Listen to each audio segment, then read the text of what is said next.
Donc,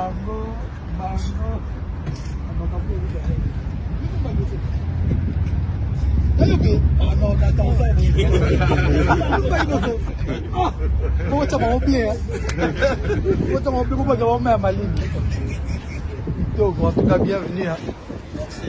Donc, voilà. Bon, tu vas m'arriver de temps, je dis.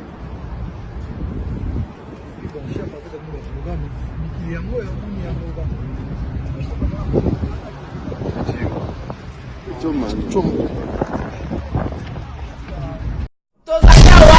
concert ya Fally bandeko na biso nyonso bozoyoka biso awa biso tolali te toali ya mitema pasi mpona mboka na biso nyonso totelema na bana na biso nyonso omema bango biso nyonso na concert ya Fally akobetama lokola nyama tokobula tokotika te biso tozali wana tokolala wana nga na bana na nga tokoya nga na bana na nga bana nasi balobaki tozala wana mama tokolanda yo bango tobalingi teke nga na kende babima biso tokokende me nakoyala wana Fally ozomona bato bazokufa olobi nopesa 10% sur 15% kala opesa yango te po ani olingo beta des conseils pour pesa 15% yo lesaka biso olesaka biso olesaka biso te oyoki mboka eza na pasi tozosouffrir tozolala te la nyonso bakandisi mpo na mboka ole tosangana biso nde tobongisa mboka toyeba ndenge tokozala eza te ale yo oza kosala badistraction na yo na ndenge na yo mama na yo oyoki ingeta Le 28 février, il y aura une magnifique frappe ciblée. Alors celui qui ne veut pas écouter, écoutera le jour où l'araignée s'introduira dans son nez. Ingeta. Partout dans le monde où vous trouvez vraiment, c'est moi, Maserati qui m'invite. Je viens l'appeler à la conscience de tout un chacun. Fally Ipupa a décidé de défier la diaspora congolaise. Chers amis, Fally Ipupa a l'habitude de faire ses concerts à l'extérieur du pays. On ne l'inquiète pas. Pourquoi Paris? Parce que Paris, c'est la base du combat. Alors, moi, je viens l'appeler à la conscience de tout un chacun. Papa, maman, moi, na boté les maboya. Boya, parce que le 28 de la vie, pas de concert. Fally Ipupa au Robé parce que le concert de Fally, c'est un concert qui est politisé. Il y a nos politiciens qui sont derrière. Il y a Albert Youma qui est derrière. Il y a des gens qui ont cru que c'était Universal qui produisait Fally. Non, Fally ne fait pas assez de ventes. Fally, c'est pas Maître Gims. Fally, c'est pas Johnny Hallyday. Il ne fait pas assez de ventes. Donc, c'est Youma Production, celui qui a volé 200 millions de dollars à la Chekamil au Congo. Donc, et Vital Kamere.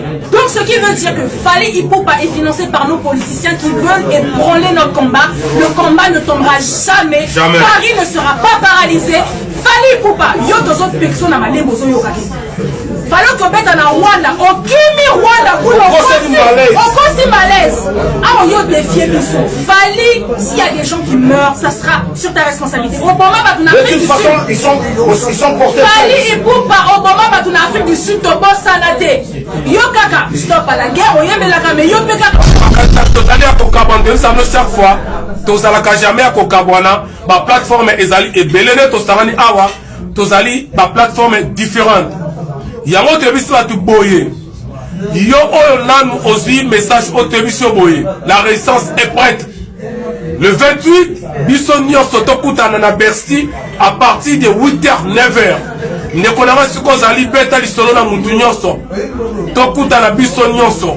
Les jours wana de façon que ton lancer message dans la communauté internationale. Dans ma vidéo na zolo ba boye.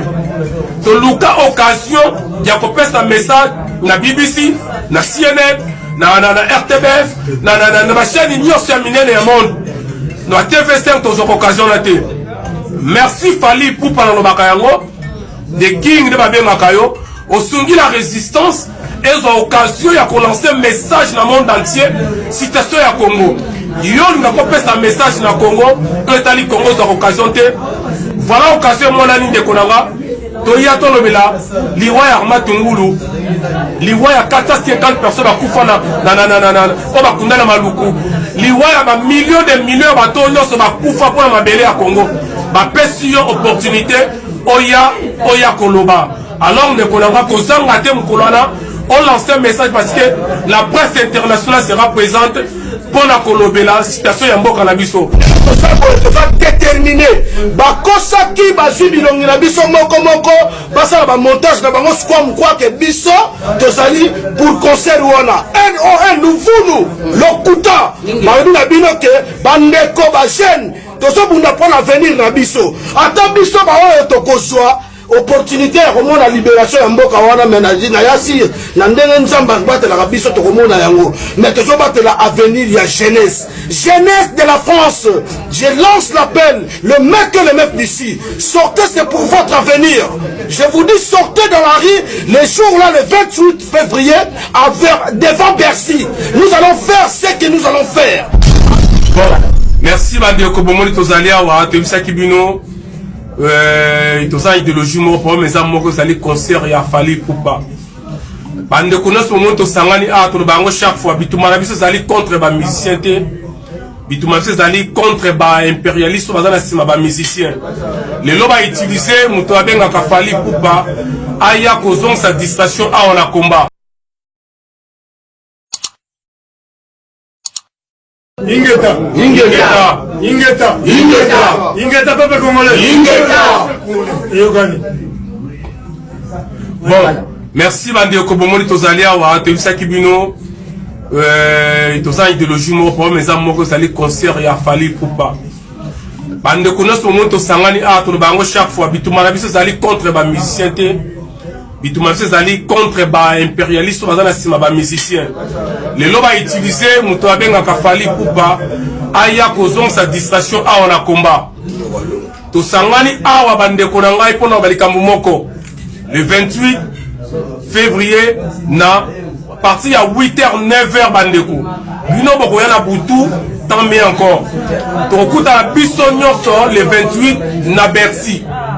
Bandeko na nga situation auto passer lelo ezali situation ko concerner congolais zaïwa nyonso.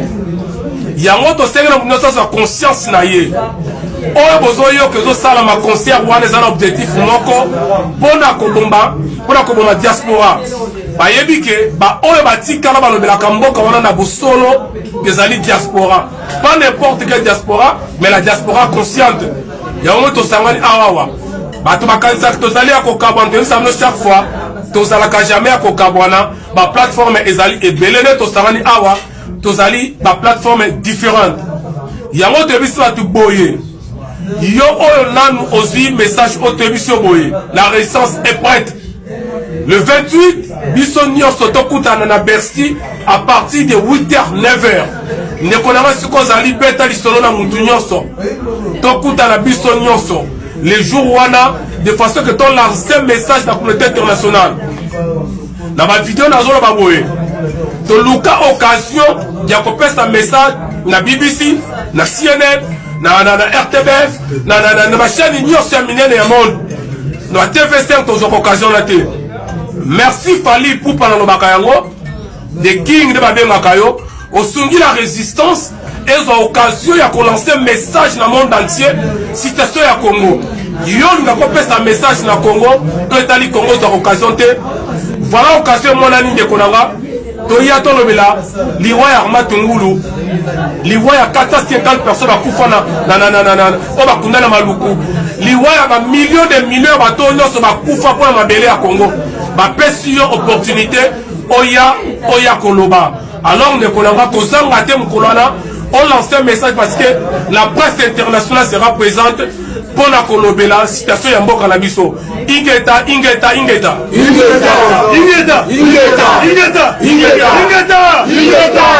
tozali awa pona concert ya Fally. Bandeko na biso nyonso bozoyoka biso awa biso tolali te toali ya mitema pasi pona mboka na biso nyonso totelema na bana na biso nyonso mema bango biso nyonso na concert ya Fally akobetama lokola nyama toko bule toko tika te biso tozali wana tokolala wana nga na bana na nga tokoya nga na bana nga bana asema dokoki tozala wana mama tokolanda yo bango to balingi teke nga na kende ba biso tokokende mais nakoyala wana Fally ozomona bato bazokufa olobi nopesa 10% sur 15% kala opesa yango te po ani olingo beta de concert po pesa 15% yo lesaka biso lesaka biso te oyoki mboka eza na pasi tozo souffrir tozolala te la nyonso bakanisi mpona mboka ole tosangana biso to bongisa moko to yeba te to sala ezate ale yo zo sa ba distraction la yo na ndenge la yo mama oyoki ingeta Le 28 février, il y aura une magnifique frappe ciblée. Alors celui qui ne veut pas écouter, écoutera le jour où l'araignée s'introduira dans son nez. Ingeta. Merci, Banderono, sa monde entier, résistant, combattant, révolutionnaire, activiste et analyste. Nene toza boye, toza déterminé. Bakosa ki basu bilongi na biso moko moko, basa na montage na bango squam que biso, tozali pour concert wana. NON, nous voulons, l'okuta. Baru na bino ke, bandeko ba jeune, tozo bunda pour l'avenir na biso. Ata biso ba oyo tokozwa. Opportunité à remonter la libération en Mboka wana menadi na yasir na ndenge nzamba battre la biso to komona yango mais toujours battre la avenir la jeunesse de la France. Je lance l'appel, le mec et le mec d'ici, sortez, c'est pour votre avenir. Je vous dis, sortez dans la rue les jours là, le 28 février devant Bercy. Nous allons faire ce que nous allons faire. Bon voilà. Ingeta. Voilà, nous sommes ensemble. Nous allons continuer pour notre combat, c'est pour tous les Africains. Bolloré qui est derrière Fally Ipupa, c'est le même Bolloré qui vit au Cameroun, au Côte d'Ivoire, au Gabon, au Bénin, au Sénégal, au Mali, au Congo. Nous demandons à tous les Africains de mettre leurs mains dans cette batte parce que ce combat concerne tout le monde. Donc, notre combat c'est pour l'Afrique. Ceux qui Congo est limité Afrique côté le maté. Afrique c'est la colala parce que Congo c'est la colala. Voilà pourquoi tous les Africains doivent mettre leur main dans cette batte. Excusez-moi pour l'impératif que nous devons, nous tous, mettre la main dans cette batte. Congolais de partout dans le monde où vous trouvez vraiment, c'est moi, Maserati qui m'invite. Je viens l'appeler à la conscience de tout Africain. Fally Ipupa a décidé de défier la diaspora congolaise. Chers amis, Fally Ipupa a l'habitude de faire ses concerts à l'extérieur du pays. On ne l'inquiète pas. Pourquoi Paris? Parce que Paris, c'est la base du combat. Alors, moi, je viens l'appeler à la conscience de tout un chacun. Papa, maman, moi, boya, parce que le 28, on n'a pas de concert. Fally Ipupa au Mobé Tate, parce que le concert de Fally, c'est un concert qui est politisé. Il y a nos politiciens qui sont derrière. Il y a Albert Youma qui est derrière. Il y a des gens qui ont cru que c'était Universal qui produisait Fally. Non, Fally ne fait pas assez de ventes. Fally, c'est pas Maître Gims. Fally, c'est pas Johnny Hallyday. Il ne fait pas assez de ventes. Donc, c'est Yuma Production, celui qui a volé 200 millions de dollars à la Chekamil au Congo. Donc, et Vital Kamere. Donc, ce qui veut dire que Fally Ipupa est financé par nos politiciens qui veulent ébranler notre combat. Le combat ne tombera jamais. Paris ne sera pas paralysé. Fally Ipupa, yo dos autres personnes à ma bozo yo kaki. Fallait que bête na Rwanda, okimi Rwanda pour le malaise.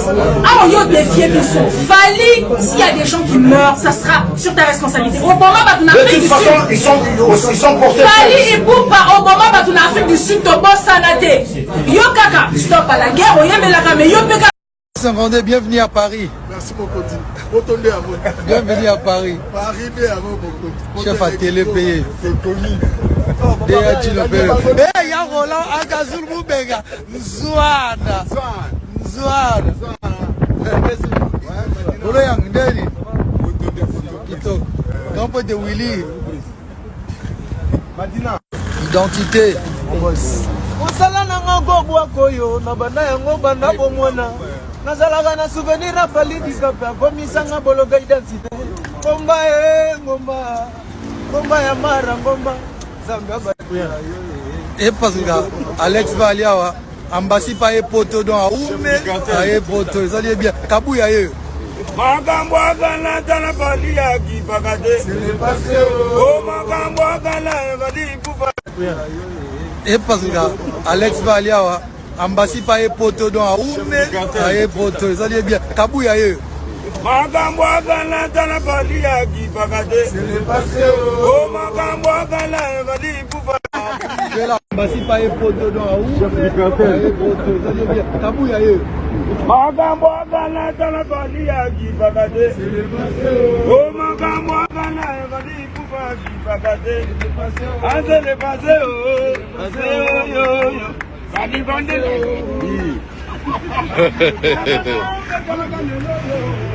Nena yo komiti fani na mondo.